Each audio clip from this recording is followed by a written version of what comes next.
तुम्हा सर्वांचं माझ्या YouTube चॅनलमध्ये पुन्हा एकदा स्वागत आहे. तर आजच्या व्हिडिओमध्ये आपण इयत्ता 9वी याच्यामध्ये जो गणित भाग 2 हा विषय आहे, भूमिती.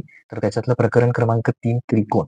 तर त्या त्रिकोणातला सराव संच 3.5 आपण या व्हिडिओमध्ये बघणार आहोत. तर 3.5 मध्ये जो आपला पहिला प्रश्न आहे तो काय दिलेला आहे बघा.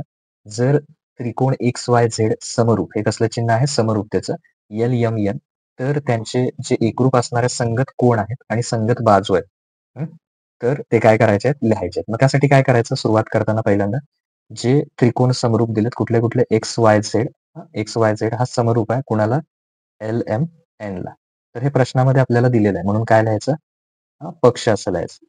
तर XYZ हा समरूप आहे कुणाला, LMN ला समरूप आहे. मग आता असं जर असेल तर पहिल्यांदा संगत कोण लिहूया आपण. एकरूप असणारे संगत कोण, त्रिकोण समरूप आहे. तर मग कोण एकरूप असणार, तर पहिला जर इथला एक्स घेतला तर इकडे कोण येणार, एल येणार. म्हणजे कोण एक्स एकरूप काय लिहायचं, कोण एल. तसंच कोण वाय घेतला दुसरा तर इथे कोण आहे दुसरा, यम. तर कोण वाय एकरूप कोण एम. आणि शेवट झेड आहे तर इकडे कोण आहे, एन. तर कोण झेड एकरूप कोण एन. तर हे तिन्ही लिहिलेले आहेत. हे काय आहेत, तर समरूप त्रिकोणांचे संगत कोण. मी थोडक्यात लिहिलं, तुम्ही पूर्ण वाक्य लिहा. ते समरूप त्रिकोणांचे संगत कोण हे एकरूप असतात, ते लिहिले आपण. आता दुसरं परत एकदा लिहिलं संगत बाजू लिहिण्यासाठी XYZ समरूप LMN.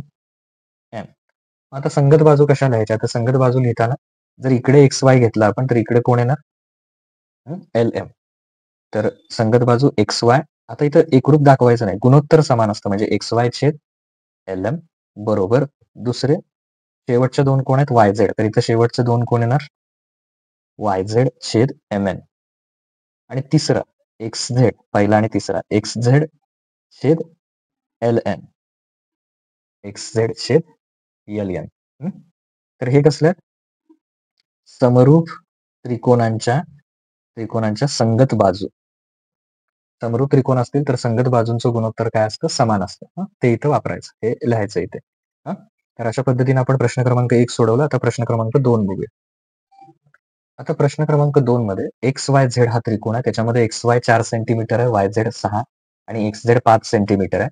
जर हे दोन त्रिकोण एकमेकाला समरूप असतील आणि PQ जर 8 असेल तर PQRच्या उरलेल्या ज्या बाजू आहेत त्या शोधून काढायच्यात. आता उत्तरामध्ये सुरुवात करताना जे आपल्याला प्रश्नात महत्वाचं दिलंय, काय दिलंय, XYZ हा समरूप आहे कुठल्याला, PQR ला. हे प्रश्नामध्ये दिलं असल्यामुळे काय म्हणायचं, पक्ष.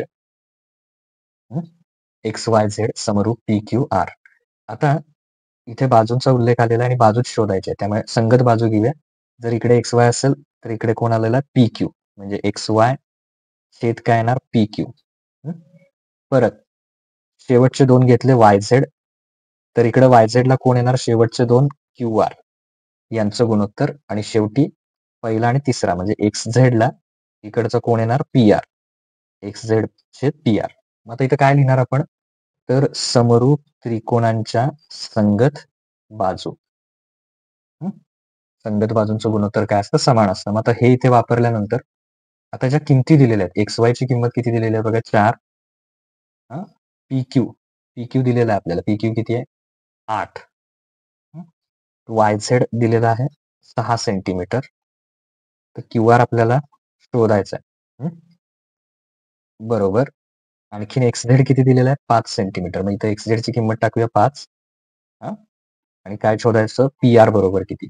म्हणजे दिलेल्या किमती ठेवून, असं सुद्धा कंसात म्हणू शकता, दिलेल्या किमती ठेवून. आता पहिलं आपल्याला हे सोडवूया आपण यातलं. 4/8 बरोबर 6/QR. म्हणजे याच्यावरून आपल्याला QR मिळेल. आता 4/8 जर QR पाहिजे असेल तर तिरकस गुणाकार करा.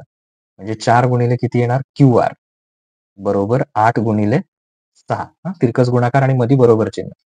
4 गुणिले QR आणि 8 गुणिले 6 केले. आता त्याच्यानंतर इथे आपण तिरकस गुणाकार करताना हा गुणिले 4 इकडे येऊन काय होतील, भागिले.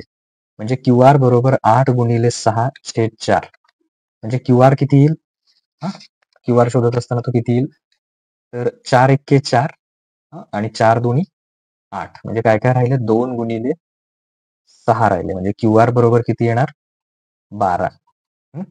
आता हे केल्यानंतर दुसरं मी इथेच असं सॉल्व्ह करतो, तुम्ही एकाखाली एक करा. परत 4/8 हे गुणोत्तर घ्या. आता याच्यावरून आपण क्यू आर घेतला. मग आता शेवटचा घ्या कुठला? 5/PR. मग आता इथे बघा 4/8 बरोबर 4/8 बरोबर 5/PR. तर इथं सुद्धा PR शोधताना काय करायचं? तिरकस गुणाकार म्हणजे 4 गुणिले PR आणि मग मधी बरोबर चिन्ह आणि इकडे काय 8 गुणिले 5. तर PR जे गुणिले आहेत ते इकडे येऊन काय होतील? सॉरी 4 जे गुणिले आहेत ते काय होतील? भागिले. म्हणजे 8 गुणिले 5 हे 4. हे येणार उत्तर त्याचं. म्हणजे PR बरोबर कसं शोधणार? 4 एक्के 4, 4 दुनी 8.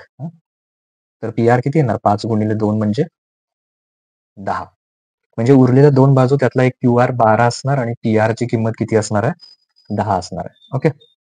तर आता प्रश्न क्रमांक 3 आता प्रश्न क्रमांक 3 बघा. समरूप त्रिकोणांच्या जोडीची जी आहे ती कच्ची आकृती काढायची आहे. त्याला नावं द्यायची आहेत. संगत कोण सारख्या खुणांनी दाखवायचं म्हणजे एकसारख्या खुणा करायच्या एकरूप कोणानं आणि संगत बाजू आहेत त्या लांबीच्या प्रमाणात घ्यायच्या. म्हणजे त्यांचं प्रमाण काय असलं पाहिजे? गुणोत्तर त्यांचं समान असलं पाहिजे. आता तुम्ही काढताना जरी तिथे काय केलं आपण मोजून जरी काढलं तरीही चालेल. म्हणजे आता इथे बघा तुम्ही पहिल्यांदा ABC घ्या. तर ABC घेताना आपण तर AB आपण जो शोधून काढलेला तर AB किंवा AB काढायचा तर AB 6 घ्या. परत समजा आपण हा घेतला 4 घेतला. ABC हा त्रिकोण 6, 4 आणि मग इथे घेताना आपण हा घेताना 8 असं घेऊया. कच्ची आकृती आहे त्यामुळे 4, 6, 8. तर दुसरा त्रिकोण दाखवताना काय करा? इथे असं लहान दाखवा PQR. तर याच्यामध्ये तुम्ही काय करू शकता? गुणोत्तरात घ्यायचं असेल तर निम्मे घ्या. म्हणजे 4च्या निम्मे येणार 2. परत 6च्या निम्मे येणार 3 आणि 8च्या निम्मे येणार 4. तर ह्या संगत बाजू इथे काय होतील? योग्य त्या प्रमाणात येतील. ही जराशी लहान दाखवा अजून म्हणजे मला आणखीन योग्य होईल. ती अशी लहान दाखवा कारण ही मोठी आहे. तर त्या तुलनेत ही जराशी लहान दाखवा म्हणजे PQR. तर PQ 6 सॉरी 6च्या निम्मी किती येणार? 3 घ्यायची. म्हणजे 3 घेतली आपण 6च्या निम्मी 3 तर हे 4च्या निम्मे इथे येणार 2 आणि 8च्या निम्मे येणार 4. ही डायग्राम कॅन्सल करा. ही आणि त्याला समरूप ही. हे झालं बाजू संगत म्हणजे योग्य प्रमाणात दाखवलं आपण. संगत बाजूंची लांबी प्रमाणात दाखवा म्हणजे निम्म्या प्रमाणात आपण काय केलं असं 1/2 प्रमाणात दाखवलं. आता कोण एकरूप दाखवताना तुम्ही काय करा? इथे समजा इथे कोण A आहे. तर A ला एकरूप इथे काय दाखवा? P दाखवा. कुठलंही चिन्ह घ्या तुम्ही असं. त्यानंतर C. तर इथे C आहे तर इथे असं C दाखवा आणि हा B कोण तर इथे हा Q दाखवा. म्हणजे त्या प्रमाणात A ला P, C ला हा R येणार आणि B ला कोण येणार? Q. तुम्ही वेगवेगळी चिन्ह सुद्धा त्याच्यात वापरू शकता. म्हणजे इथं आपला हा जो फक्त आकृती काढायची आहे. 4, 6, 8 आणि 2, 3, 4. अगदी तुम्ही तेवढ्या सेंटीमीटरचे जरी खरं म्हणजे मूळ त्रिकोण जरी काढलेत कारण कच्ची आकृती सांगितली होती. तर तशी चालेल. कोण C ला कोण R दाखवा. समान चिन्ह दाखवा कुठलंही. आता मी इथं हे असं X सारखं दाखवलं इथे. डॉट दाखवलेत आणि इथं टिक B ला आणि Q ला.